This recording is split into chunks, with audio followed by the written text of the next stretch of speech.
아모스서 제3장 말씀입니다. 아모스서 제3장 1절과 2절 두 절 말씀 같이 보려고 합니다. 찾으셨으면 우리 한 목소리로 읽습니다. 1절과 2절입니다. 시작. 이스라엘 자손들아, 여호와께서 너희에게 대하여 이르시는 이 말씀을 들으라. 애굽 땅에서 인도하여 올리신 모든 족속에 대하여 이르시기를, 내가 땅의 모든 족속 가운데 너희만을 알았나니 그러므로 내가 너희 모든 죄악을 너희에게 보응하리라 하셨나니. 아멘. 아멘. 우리 2절 말씀 시작하면서 내가 땅의 모든 족속 가운데 너희만을 알았다 하는 이 말씀이 너무나 위로가 되고 은혜가 됐습니다. 오늘 말씀의 제목을 내가 오직 너희만 알았다 이렇게 정하고 묵상을 시작했습니다. 이 말씀은 언어마다 좀 어순이 다르잖아요. 히브리어, 이 성경이 기록된 히브리어 어순에는 내가 이 땅의 모든 족, 이 순서가 아니라 너희만 알았다, 내가 너희만 알았다, 모든 족속 가운데 이 땅에 있는, 뭐 이렇게 어순이 되어져 있습니다. 강조하는 것을 제일 앞에다가 기록을 하고 아니면 선포를 하고 그것을 부연 설명하는 차원으로 이렇게 가죠. 우리나라는 설명이 앞에 막 붙습니다. 그 뭐 어저께 누구를 만나 어디에서 무엇을 막 하는데 결론은 끝까지 들어봐야 되죠. 그러고 싶었는데 못했어. 이렇게 되면은 그 한국말은 끝까지 들어봐야 되는데 히브리어 순 같은 경우는 중요한 말씀이 앞에 선포가 되어져요. 그래서 그 중요한 말씀이 눈에 번쩍 띄게 하고 왜? 이러면서 이제 뒤를 보게 되죠. 내가 너희만 알았다. 너희가 누군데요? 이렇게 시작하는 것이 이 히브리의 문어적 표현입니다. 너희만 알았다. 여기에는 세 가지 중요한 포인트가 있습니다. 먼저는 내가 알았다는 거예요. 내가 누굽니까? 하나님께서 아셨다는 거예요. 하나님께서 불꽃 같은 눈동자로 우리를 살피셔서 너의 모든 것을 알았다는 거예요. 다른 사람은 몰라줘도 됩니다. 그런데 우리 성도들은 왜 하나님만 보느냐? 하나님만 아시면 되는 거죠.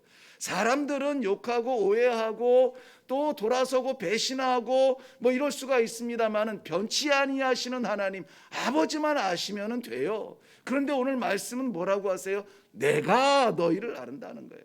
아버지께서 아신다는 겁니다. 그리고 여기에서 알았다는 말씀이 나와요.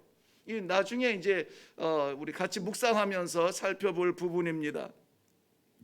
그런데 여기서 제가 정말 은혜 받은 것이 무엇이냐? 하나님이 아시는 것도 좋은데요, 너희만 알았다는 거예요. 너희만 알았다. 왜 우리 사랑하는 사람이 어디 데이트할 때 시내 어디 명동 한복판에서 만나도 이렇게 추위 쪽에서 이렇게 마스크 쓰고 모자 쓰고 막 몰라도 만나기로 한 그 사랑하는 사람이 저기에서 오면은 다른 사람들은 다 이렇게 흐릿해지고 그 사람만 보이잖아요. 그 느낌이에요. 하나님은 이 세상에 많은 민족들이 있는데 그 많은 민족들 가운데 너만 보여, 이 얘기예요. 너만 보여. 이건 그냥 우리가 이렇게 들을 말씀이 아니라 정말 감격스러운 말씀 아니에요? 천지를 지으신 하나님께서 난 너만 보여. 하나님의 엄청난 사랑에 이 특권을 우리가 받고 사는 것입니다. 누가? 성도가. 하나님의 놀라운 특권이라고요. 그런데 오늘 본문 말씀을 묵상하면은 그 하나님의 놀랍고 독특하고 특별한 사랑을 받은 데에는 놀라운 책임이 있다는 사실을 보게 됩니다. 먼저 한번 살펴봐요. 하나님의 특별한 사랑을 받은 너희는 너희만 알았다고 했는데 너희가 누구냐? 1절 말씀에 보면은 이렇게 설명해 주세요. 하반절에 이 말씀을 들으라. 애굽 땅에서 인도하여 올리신 모든 족속에 대하여 말씀하고 있습니다. 1절의 모든 족속과 땅의 모든 족속은 달라요.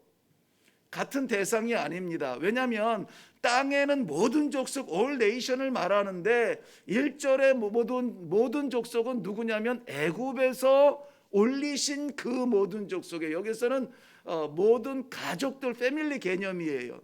그래서 이것은 뭐 남유다만 말하는 것이 아니고 뭐 이스라엘만 말하는 것이 아니고 하나님의 은혜의 인도하심으로 출애굽을 경험했던 그 사람들을 말하고 있습니다.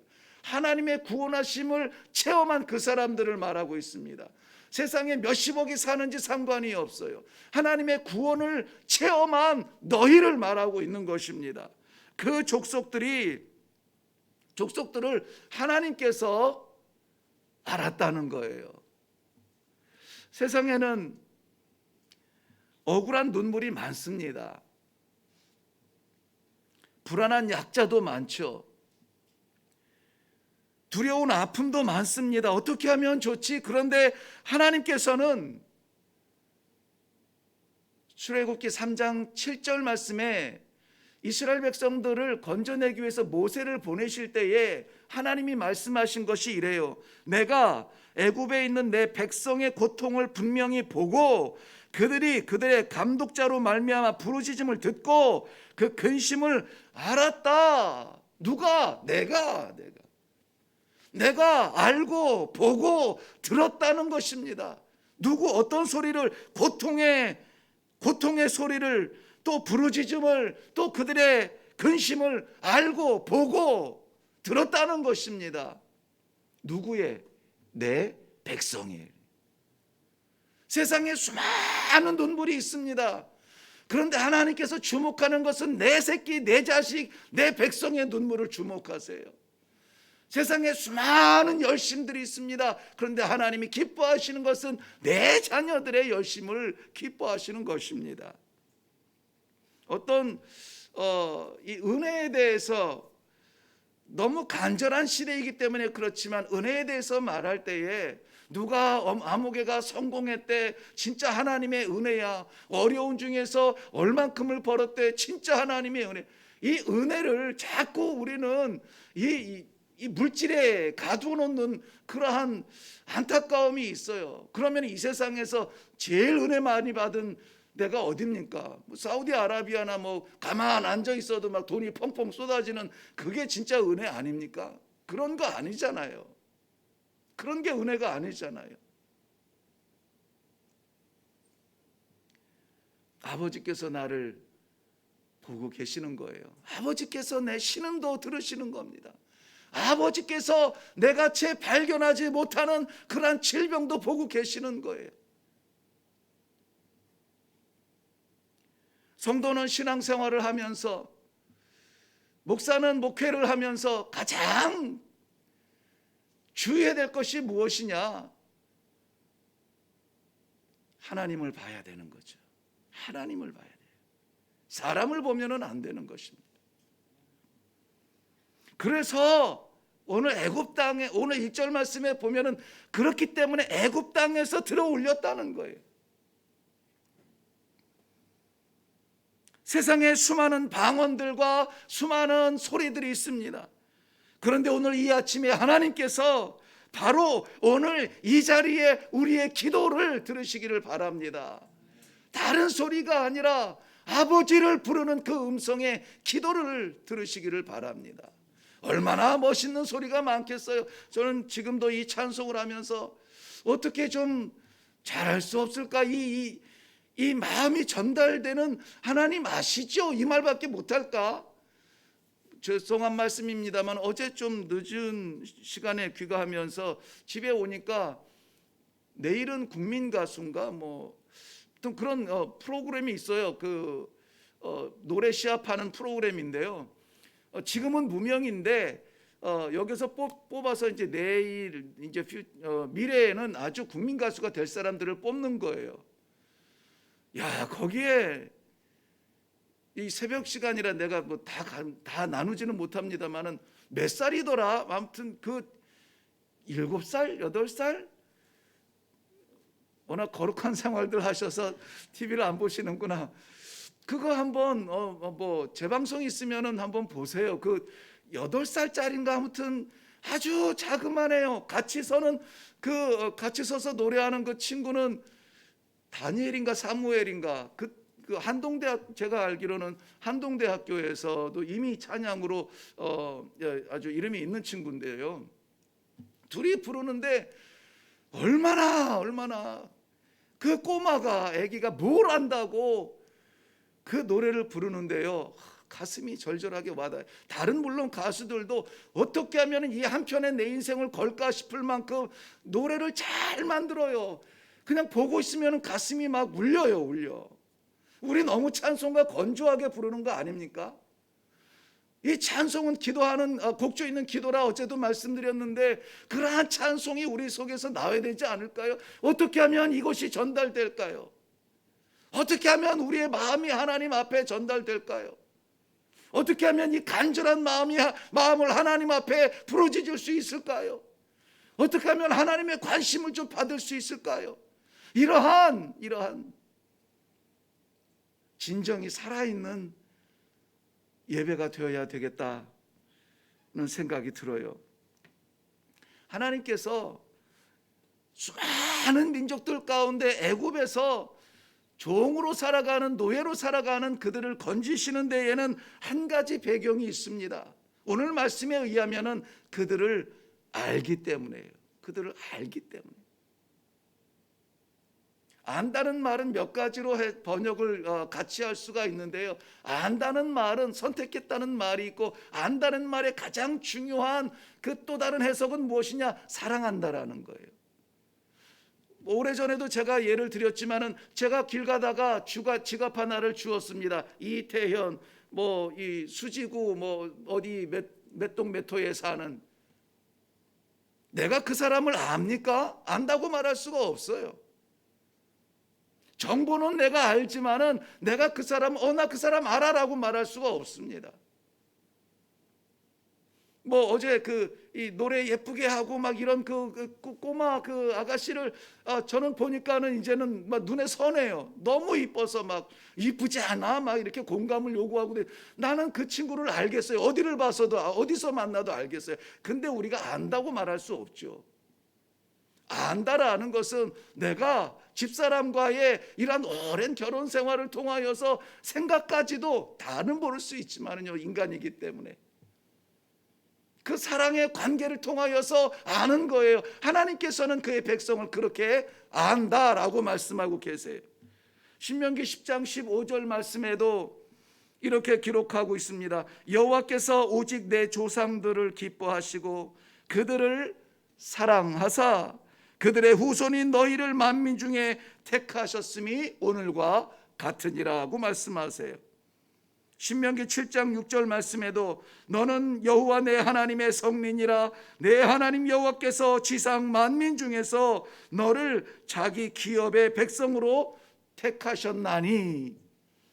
무슨 말씀이 담겨져 있어요? 조상이 무엇을 해서? 아닙니다. 하나님께서 저들을 사랑하사 택하셔서 성민으로 부르셨다라고 말씀하고 있습니다. 이 놀라운 특권입니다. 이 놀라운 특권에 대하여서 하나님께서 그렇기 때문에 도우시고 살피시고 잡으시고 고치시고 교제하시고 약속하시고 이루시고 응답해 주시는 것입니다. 그리고 오늘 우리처럼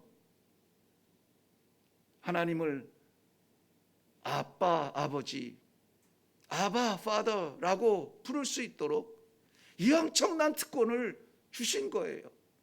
이 특권을 누리시기를 바랍니다. 그런데 하나님의 이 무한 사랑에 대한 우리의 책임이 있다는 것입니다. 세상 미련한 신앙이 있어요. 받기만 합니다. 받아도 또 받아도 또 받아도 또 굶주려요. 밑 빠진 독처럼, 블랙홀처럼 끊임없이 하염없이 달라고만 합니다. 받았으면 그것에 대한 책임이 있다고 오늘 말씀은 우리들에게 설명하고 있어요. 내가 땅의 모든 족속 가운데 너희만 알았나니 그런데 그러므로 내가 너희 모든 죄악을 너희에게 보응하리라. 보응이라는 일이 부드러운 말을 썼지만은 NIV 성경에 보면은 punish라고 돼 있어요. 벌 주겠다는 것입니다. 채찍을 들겠다는 것이에요. 특별히 아모스 선지자를 통하여서 책망하신 하나님의 말씀, 책임을 다하지 못한 이스라엘 백성들의 모습은 범죄한 모습이었는데요, 정의와 공의가 사라졌다라고 말하고 있습니다. 내일 있는 본문인데 보면은 4장 1절 말씀에 보면은 가난한 자를 압제하고 힘없는 자를 학대하였다라고 이 윤리적인 범죄예요.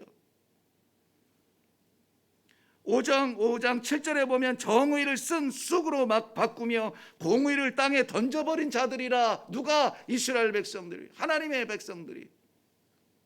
그런가 하면 또 종교적인 부패의 모습이 4장 4절에 나옵니다. 너희는 베델에 가서 범죄하며 길갈에서 죄를 더하였다. 우상 숭배, 금송아지 세워놓고 하나님이라 절하였던 것입니다. 하나님의 사람, 하나님의 성도로서 정직하지 못한 삶에 대한 책임을 우리는 져야 합니다. 하나님의 사람으로서 하나님보다 우선적으로 선택한 것이 있다면, 우선적으로 붙잡는 것이 있다면 그것에 대한 책임이 우리에게는 있습니다. 보응하리라. 누가복음 15장에 보면 우리가 잘 아는 탕자 이야기가 나옵니다. 탕자가 아버지의 집을 그리워했던 그 순간이 언젠지 아십니까? 고통스러울 때입니다. 그만했던 유산들 다 탕진하고 나서 쥐염 열매로 배를 채우고자 하여도 주는 사람이 없는 그 끔찍한 바닥 생활을 체험할 때에, 우리 아버지 집에는 종들도 배불리는 먹었는데. 어려우세요? 고통스럽습니까? 힘이 드세요? 아버지께서 부르시는 시간으로, 부르시는 음성으로 받으시고 아버지께로 돌아가 기도하는 시간 되기를 바랍니다. 기도하겠습니다. 세상 그 누구도 줄 수 없는 사랑으로 하나님 아버지라 부를 수 있는 성도가 되었습니다. 성도의 책임 다하지 못하여 오늘 이같이 두려운 마음으로 말씀을 받습니다. 그러나 하나님 아버지, 저희들에게 허락하여 주신 이 고통, 질병, 아픔, 고민, 고뇌, 혼란스러움, 아버지 앞으로 다시 불러주시는 음성이라 여기고 아버지의 집을 그리워하며 사모하며 올라와 기도하며 말씀 받는 놀라운 기회가 되게 하여 주시옵소서. 주의 나라와 주의 의를 이루기 위하여서 금쪽 같은 우리의 삶을 쪼개어 하나님 앞에 올려드립니다. 하나님의 말씀, 그 생명의 복음이 이 땅 끝까지 선포되어지는데 반드시 쓰임받을 수 있도록 하나님 다스려 주시옵소서. 감사드리며 예수님의 이름으로 기도하옵나이다. 아멘. 오늘 이 아침에 기도할 때에 먼저 하나님 감사합니다. 내가 무엇이간데 하나님 오늘도 나를 사랑하사 주의 사랑 앞에 불러주시는지, 헤아릴 수 없는 그 사랑, 그 은혜로 인하여 감사합니다. 죄인 중에 부르셔서 의인 되게 하시고 없는 중에 부르셔서 하늘을 소유하게 하시고, 하나님 아무것도 아닌 나를 부르셔서 생명의 면류관을 주겠다 약속하여 주시는 이 놀라운 사랑을 감당할 길이 없나이다. 아버지 감사합니다. 감사 먼저 하시고 그 다음에 하나님의 무한 사랑에 대한 우리의 책임이 완전했는지를 돌아보며 회개하세요. 아버지, 맡기신 사명 감당하지 못했습니다. 말씀 듣지 못했습니다. 기도하지 못했습니다.